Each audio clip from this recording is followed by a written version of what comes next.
આજે તારો સમય કાલે મારો આવશે ફેમ લોકગાયક વિજય સુવાણાની મુશ્કેલીમાં વધારો થયો છે। 30 થી વધારે લોકો વિરુદ્ધ અમદાવાદના ઓઢવ પોલીસ સ્ટેશનમાં ફરિયાદ નોંધાઈ હતી। મળતી વિગત પ્રમાણે એક જમીન દલાલે ગાયક વિજય સુવાણા અને તેમના ભાઈ સહિત 30 થી વધારે લોકો વિરુદ્ધ ફરિયાદ નોંધાવી છે। 2020 થી ચાલી રહેલા મનદુખને લઈને આ લોકો દ્વારા મારી નાખવાની ધમકી આપવામાં આવી હતી। સાથે જ ફરિયાદીના ભાગીદારને પણ ફોન કરીને તેઓ ધમકાવતા હોવાનો આક્ષેપ ફરિયાદી દ્વારા કરવામાં આવ્યો છે। તો 15-20 ગાડીઓ લઈને હુમલો કરવામાં આવ્યા હોવાનો આરોપ પણ ફરિયાદીએ પોતાની ફરિયાદમાં નોંધાવ્યો છે। હાલ ઓઢવ પોલીસે સમગ્ર મામલે ગુનો નોંધીને વધુ તપાસ હાથ ધરી છે। આ મામલે સીસીટીવી પણ પોલીસને મળ્યા છે, જેમાં જોઈ શકાય છે કાળા કલરની એક ઇનોવા કારમાંથી રસ્તા પર કેટલાક શખ્સો ઉતરે છે અને ત્યાંથી આગળ ગયા બાદ તેઓ પરત આવીને કારમાં સવાર થઈ પૂરપાટ ઝડપે ઇનોવા કાર હંકારી મૂકે છે। તો અન્ય એક દ્રશ્યમાં પણ જોઈ શકાય છે કે રસ્તાના ખૂણા પર 2 ગાડીઓ ઊભી રાખવામાં આવી છે અને કેટલાક શખ્સો ઊભા છે। તો એકના હાથમાં લાકડી જેવો હથિયાર પણ જોવા મળી રહ્યો છે। ત્યારે આ સમગ્ર મામલો અમદાવાદના ઓઢવ પોલીસ સ્ટેશને પહોંચ્યો હતો।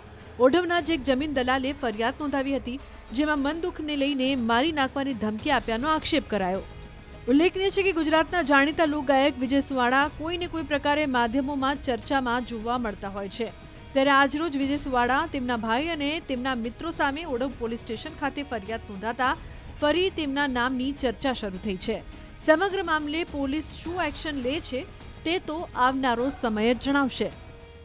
હમણાં તાજેતરમાં જ ઓઢવ પોલીસ સ્ટેશનમાં મારા વિરુદ્ધ એક ખોટી એફઆઈઆર દર્જ કરવામાં આવી છે, જે વિશે હું 1-2 વાત કહેવા માગું છું ગુજરાતની જાહેર જનતાને કે મિત્રો, આ દિનેશ દેસાઈ નામનો વ્યક્તિ સસ્તી પ્રસિદ્ધિ મેળવવા માટે 3-4 વર્ષથી મારા પાછળ પડી ગયો હતો। મને હેરાન કરતો હતો, મારા જોડે ખંડણી કરતો હતો, ઉઘરાણી કરતો હતો અને મને એવું કહેતો હતો કે મારી સત્તા બહુ છે, મારી પહોંચ બહુ ઊંચી છે અને હું ગમે તે કરીશ, હું તને ગમે ત્યાં ભરાઈ દઈશ, હું તને કાર્યક્રમો નહીં કરવા દઉં, સ્ટેજ ઉપર નહીં ચડવા દઉં।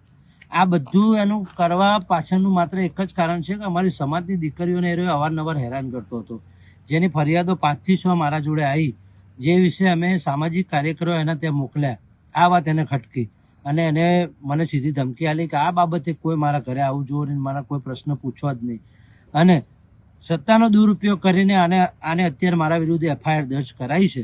પણ મિત્રો, સમય અને સંજોગ જ્યારે પણ બનશે, હું લોકોને કહું છું કે આ મેટરમાં હું કોઈ ઇન્ટરફિયર હતો નહીં, હું હાજર નહોતો નહીં, માત્ર ખોટી ને ખોટી એફઆઈઆર દર્જ કરાઈ છે અને એને એવું પણ મને કીધું છે કે મારી પહોંચ એટલા સુધી છે કે હું ગમે તે રીતે તને ભરાઈ દઈશ અને ગમે તે રીતે હું તને મારીશ। બધી જ ધમકી, મને ટોટલી મારવા સુધીની એને ધમકી આપેલી છે।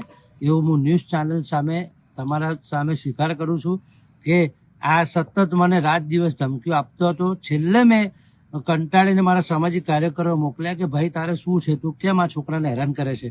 તો એમના પરિવાર તરફથી અમે ગયા હતા, અમારા લોકો બધા ત્યાં મળવા માટે, ત્યારે એમના પરિવાર તરફથી ગાલી ગલોચ કરવામાં આવ્યું અને ત્યાંથી અમારા લોકોને ભાગી જવા કહ્યું, નહીં તો કંઈ હિંસક હુમલો થશે એવું કર્યું। તે છતાં બી એફઆઈઆર થઈ। હું એ જ વિચારમાં છું કે એફઆઈઆર બી કેવી રીતે થઈ શકે કે જે વ્યક્તિએ કોઈને નુકસાન નથી કર્યું, નથી ગાડીઓને કર્યું, નથી પરિવારને કર્યું, તે છતાંય જો એફઆઈઆર થતી હોય ગુજરાતમાં તો એ વિશે પણ મારે જાણવું છે।